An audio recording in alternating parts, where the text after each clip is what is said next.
Chester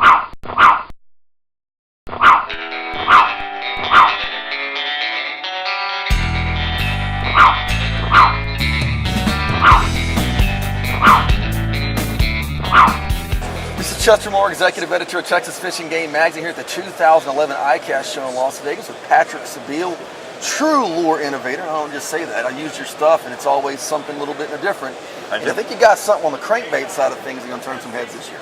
Yeah, because I do believe that you guys in Texas, you kind of do love crankbait. A lot of crankbait fishing, yeah. Strange.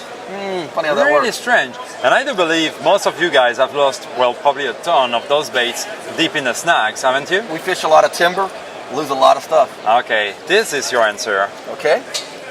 This is called the D&S Crank. Okay. D&S for deep and snagless, and that truly is. So now you probably wonder, well, how the hell will this thing hook a fish? Well, I simply use a very simple principle. You know why you and I stand up right now, even you, there's a cameraman between us. Because the gravity, Earth gravity, and that's what I use for the hook. That means this hook stays like that, the bait works, it's noisy, you can tell, but when a bass bites it, you hook that fish, and now it locks the lip of the fish. So you go through that timber very well, the fish bite, get hooked, and with the pressure of the line, it stays here. And I promise you, I use that for more than 2.5 years now. And when the fish is on that, you don't lose it anymore. Don't lose the fish. You can open the bell, you can let the fish go and jump and shake the head, it's on.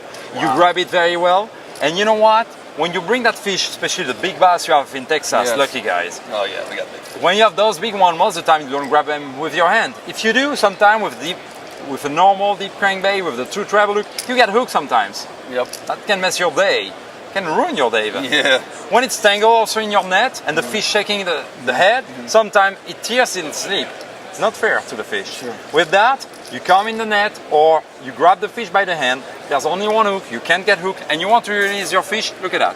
You push here, you turn, and you release your fish. Wow. And you're ready to go back fishing again. I'm usually shocked by something you have here at ICAST, and I think this has done it this year. That's really cool. We do a lot of deep cranking on Sam Rayburn, on Lake Fork, Lake Falcon, all those areas, producing monster bass. This is something unique. We're fishing that timber on Rayburn. I will be fishing this on some timber in Rayburn here, and hopefully have some monster fish. And the key is, when you have that dream bass, that 10+ pound bass on you don't want to lose that fish. You don't want to lose it. And they seem to have a tendency to spit the hook out.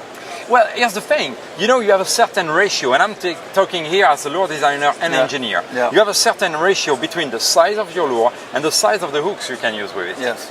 And the thing is, because those baits are so bulky, you cannot really have a big hook, and when the fish shakes its head, you have a certain level of leverage, and for a big bass, well, the percentage, we have to talk in percentage, of the opening of the hook that can grab a lip is pretty small. That's why it mostly grabs the very thin and very weak part of the mouth. That's why we lose a good number, especially of the big fish. Yes. You know that. You don't lose so much those 1 or 2 pounder fish. You lose the real ones. With that, when it's in the lip, I mean, look at that. When it is in the lip of the fish, you grab a lot. And when you have such amount of lip in the hook, you won't tear that lip, you won't lose your fish. So it's very efficient, and the bigger the fish, the more efficient it is. I promise you. We're gonna go find out. Thank you, Patrick. You're very welcome. Great stuff.